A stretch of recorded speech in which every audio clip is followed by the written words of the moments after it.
Hello, everybody. This is Dr. Gary Merzinski from Luzerne County Community College, and this is Principles of Economics 2, Microeconomics. We are in Chapter 11, where we are discussing the oligopoly market structure. This is Part B of a three-part series of lectures on Chapter 11, and in this video, we're going to look at game theory. This is an area of economics that's used to describe the behavior of oligopolists. And we're going to use what's called a payoff matrix. So this is a two-dimensional grid, which is useful when considering the behavior of two rivals. So this will be an oligopoly with two oligopolists, a duopoly. But first we're going to use a non-economics example, and then we'll move on to some economics examples. Have you ever heard of the mathematician John Nash? Just passed away a few years ago. A movie was made on his life, or at least a portion of his life, A Beautiful Mind with Russell Crowe. He was a mathematician at Princeton, and many of his mathematical theories had applications in the field of economics. And what's known as Nash Equilibrium was one of his theories, which we're going to talk about here. So here is the non-economics example. There's what's known as the prisoner's dilemma. So this is something that's a technique that's used in law enforcement, where suspects are brought in and interrogated separately and given deals and decisions to make, and where what they're looking for is the interrogators, what they're looking for is one of them to confess. And we'll talk about what a dominant strategy is. But a dominant strategy in general is when you would take the same action regardless of what your rival's actions would be. Here is the prisoner's dilemma scenario. When we do this in the classroom, I ask for two volunteers, one to be Bonnie and one to be Clyde, and I ask one of them to leave the room. So I'll ask Clyde to leave the room, and I will interrogate Bonnie first in front of the rest of the class, of course, and I will tell her that I am Detective Mrozinski from the Nanticoke Police Department, and I know that you and your partner Clyde knocked off the First National Bank of Nanticoke this afternoon. However, I'm going to be honest with you, I do not have enough evidence to convict you. I only have enough evidence to convict you on a minor guns charge where you'll each get 1 year in prison. However, if you cooperate, I will reward you. And here's the deal. If you confess and implicate your partner, you go free. If you remain silent, but your partner implicates you, you get 20 years in prison, and your partner goes free. If you both remain silent, you both get 1 year in prison because, as I said, I only have enough evidence to get you on a minor guns charge, which has a 1 year prison sentence. If you both confess, you each get 8 years in prison. Now, I know that you both made an agreement to not talk, to not give up information, to remain silent. But I'm telling you right now that Clyde is in the next room being interrogated, and he may already have given you up. And remember, if he has given you up and you remain silent, you get 20 years in prison. So what will you do? What is the decision? And I ask the person to make a decision, playing the role of Bonnie. And then I bring Clyde in the room and I go through the same process. And I tell Bonnie to pretend she's not in the room. So anyway, what would you do? Let's populate a payoff matrix with this information to help us make this decision. So here's the payoff matrix, and you can see Bonnie's decision, confess or remain silent, is across the top, and then Clyde's is along the side. So what we do is the outcomes for the two rivals we put in either the upper part of the box or the lower part of the box. And Bonnie's decisions are in green, Clyde's decisions are in yellow. So I'm just going to go ahead and populate this with the information I've already given you. We'll talk through it.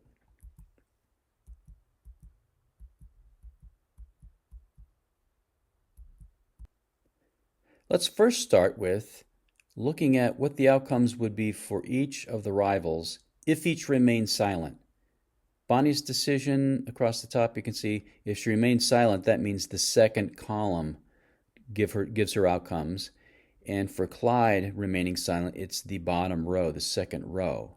So then the lower right corner, the lower right quadrant gives the outcomes for each. Bonnie gets 1 year, Clyde gets 1 year. They each get 1 year if they remain silent, and we know that that's what their agreement would have been, right?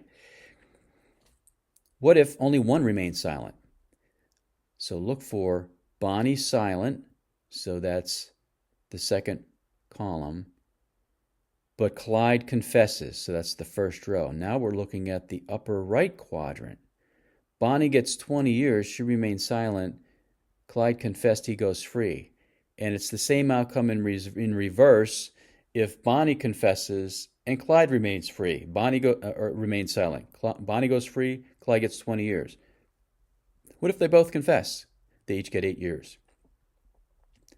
Now, a dominant strategy, again, means you would make that decision. You would choose that alternative regardless of what your rival did. So let's think about that. You are Bonnie. Suppose you know that Clyde has already confessed. So that means it's the first row of outcomes. What would you do if you knew that Clyde has already decided to confess?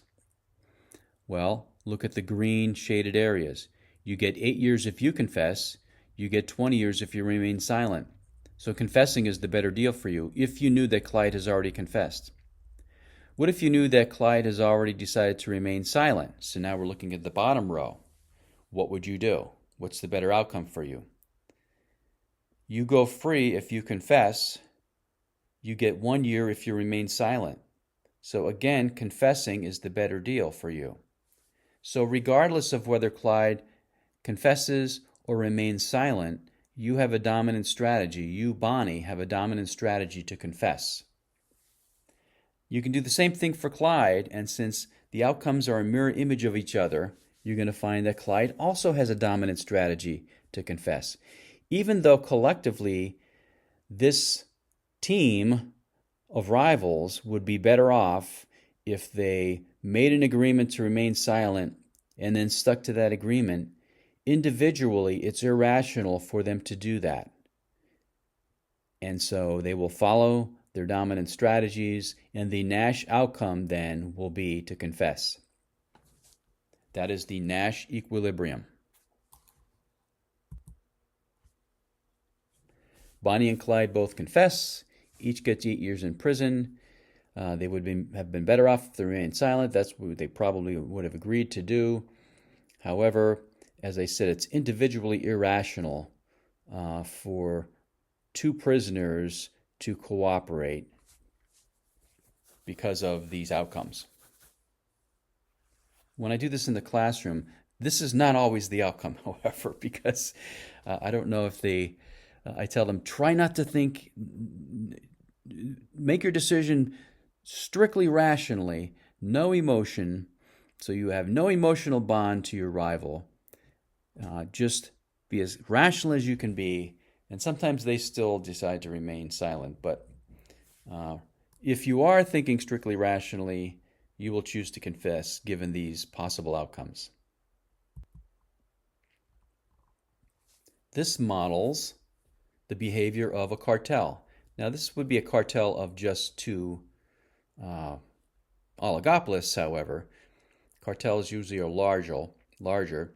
And in the next video, we're going to talk about an example of a cartel which exists, OPEC, the Organization of Petroleum Exporting Countries. That's a cartel of quite a few, I think it's 14 oil-producing nations are the members of that cartel. And what they do is they look to limit the supply of oil in the world market, the global market for oil, which they account for only 40 to 50% of. But still, if they can take action to reduce just the part of the supply that they account for, that's going to move the supply curve and affect the price of a barrel of oil, and it does happen. So what they do is they issue quotas to members. And then each member nation is expected to agree to produce that limited amount of barrels of oil that is the quota they've been given for the month. But they try to cheat, especially the smaller oil producing nations who think that they're getting cheated because the larger oil producers have more say in the decision making, and so they cheat. So they don't stick to the agreement, and it's because it's individually irrational to do so. Here's another example that's a business example. And this is an oligopoly market, the commercial air travel market. Imagine that there's just two sellers, however, to make this simple, and then we can use a payoff matrix. American Airlines and United Airlines. And so the choice is to cut fares or leave them alone. And let's say it's a 50% cut in fares. If they both cut their fares, each airline's profit is going to be $400 million. If neither cuts its fares, both airlines' profit is $600 million. Obviously, they make more because the price is higher, and they did not price compete if that were what they chose to do. If only one of the two cuts its fares, then market share is going to shift, and the one that cut its fares has a profit of $800 million, and the other has a profit of $200 million. So let's use this information to populate the payoff matrix and find the Nash equilibrium. Here's the payoff matrix. American Airlines versus United Airlines. Each has a decision to cut fares or not cut fares.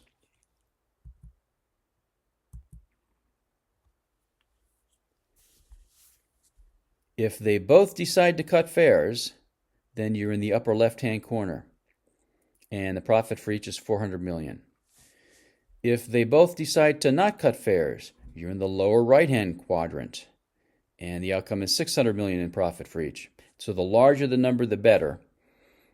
What if only one cuts its fares?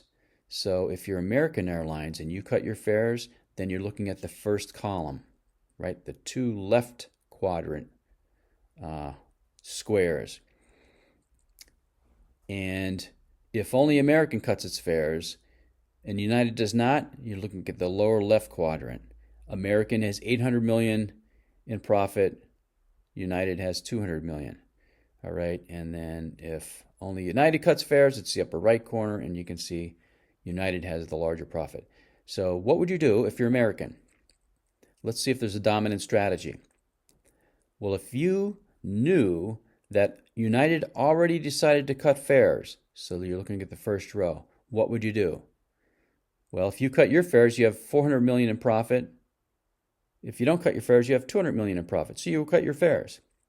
What if you knew that United already decided to not cut fares?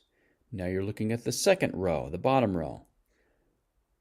You would earn $800 million in profits if you cut your fares and $600 million if you don't. So you have a dominant strategy. Regardless of what United does, you are better off if you cut fares. Go through the same process with United. You're in United's shoes. You're going to find they also have a dominant strategy. Again, because these numbers are mirror images of each other. They're not always mirror images. And sometimes only one of the two has a dominant strategy. So the way you find the Nash equilibrium is the one that has a dominant strategy follows its dominant strategy, and then the other chooses the best remaining alternative based on that dominant strategy. That's a Nash equilibrium too. So in this case, both would choose to cut fares. The Nash equilibrium is they both cut fares. One more example, and this is not from the field of economics. This is a strictly hypothetical example where two presidential candidates are facing off, and the decision to make here is whether to run negative attack ads. And any resemblance of these two hypothetical candidates to anyone, any real people living or dead is strictly coincidental. If Scranton Joe runs a negative ad attacking the Donald, 3,000 fewer people will vote for the Donald, and that's why he might decide to do that. Only 1,000 of them, however, come over to vote for Scranton Joe. The rest abstain. So 2,000 voters become disillusioned and decide not to vote. What if the Donald runs a negative attack ad attacking Scranton Joe? Scranton Joe loses 3,000 votes, but Donald only gains 1,000 of them. Again, 2,000 abstain and become disillusioned. What if they agree to refrain from running negative attack ads? Then nobody loses votes and there's no change and more people vote, right? Which one will stick to the agreement? Will either stick to the agreement? Can this even work is the question. Here's our payoff matrix, and we're going to populate this with the various outcomes. So it's going to be a change in votes. So it could be a plus number, it could be a negative number. If you're gaining votes, it's a plus number. If you're losing votes, it's a negative number. Let's first look at the outcomes if both do not run negative attack ads. In other words, they agree to do this and they both follow through on their agreement. We're looking at the upper left corner, right? Both are not running negative attack ads, no votes gained or lost. What if one of the two runs a negative attack ad, the other does not? Well, let's consider the Donald. If the Donald runs a negative attack ad and Scranton Joe does not, we're looking at the upper right corner. Donald gains 1,000 votes, Joe loses 3,000 votes. In other words, Joe loses 3,000 and 1,000 of them come over to Donald's side. 2,000 become disillusioned and don't vote. And it's the same outcome in reverse if Joe runs negative attack ads and Donald does not. That's the lower left corner. Donald loses 3,000, 1,000 of them come over to Joe's side. What if they both run negative attack ads? And you have to think this through a little bit because there's two things happening here for each candidate. If you're the Donald, you lose 3,000 votes because your opponent has attacked you. But you've attacked your opponent also and gained 1,000 of his votes. So the net change then is you'll lose 2,000 votes. Same thing for Joe. Joe has attacked Donald and gained 1,000 of his votes, but he's attacked you as well, and you've lost 3,000. So your net change is also 2,000. So is there a dominant strategy for either or both of these opponents? Let's look at Scranton Joe. If he knows that the Donald has already decided to not run attack ads, for that clearing of my throat, then you're looking at the outcomes in the first column. What would you do? Scranton Joe's outcomes are in blue. If you don't run negative attack ads, nothing changes, but you gain 1,000 votes if you run attack ads. You would choose to run attack ads. What if you knew that the Donald has already decided to run attack ads? What would you do if you're Joe? And now you're looking at the second column of outcomes, and your outcomes are in blue. You could not run attack ads and lose 3,000 votes, or you could run attack ads and lose only 2,000 votes, a fewer number of votes lost. You would choose to run negative attack ads. You have a dominant strategy regardless of what the Donald decides to do. Your best strategy is to run negative attack ads. And again, these are mirror images, these outcomes, so Donald has the same dominant strategy. They will both follow their dominant strategy of running negative attack ads. And even though they both would be better off, or at least they're no worse off, but more people would be voting if they did not run negative attack ads. That's why you see negative attack ads and disillusioned voters. This is explaining that. The Nash Equilibrium is for both of these candidates to run negative attack ads. What's the effect on the election? None, assuming that they're doing it equally effectively. The effects on society are negative, however. Fewer people are voting, higher apathy about politics, and none of this is a surprise to you, I don't think. Here are examples of prisoner's dilemma scenarios in economics, ad wars. Why is it that Coca-Cola spends as much as it spends on advertising? Because Pepsi spends as much as it spends on advertising. They would both be much more profitable if they did not have to spend hundreds of millions of dollars each year on advertising, but they do it because their rivals are doing it. OPEC, I just gave you that example. Each of the member nations are members of a cartel which has agreed to limit the amount of production that they do each month, production in terms of numbers of barrels of oil. Each of them are given a prorated amount depending on their size. Some are larger oil producers than others. Saudi Arabia is very large, for example.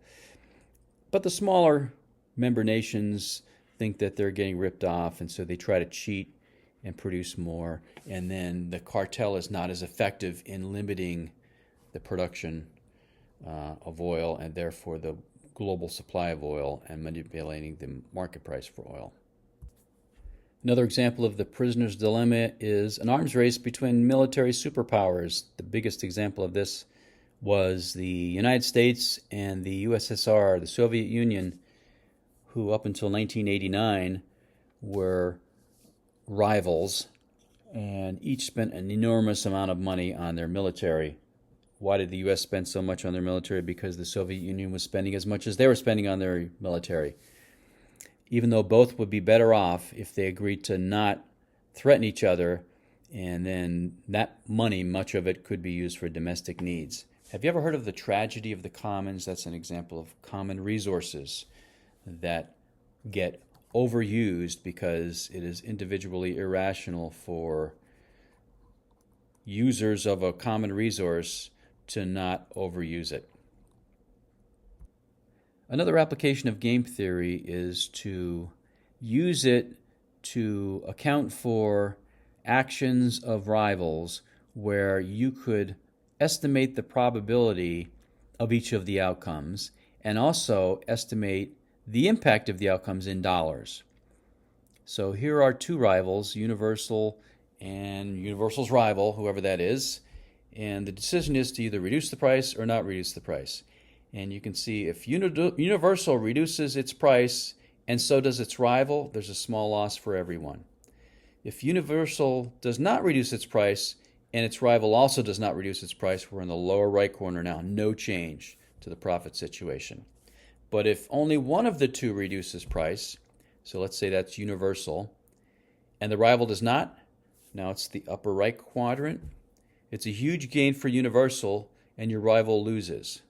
Again, what if you knew the probability of each of these outcomes and you estimated what a huge gain is in dollars and what a small loss is in dollars? Let's do that now.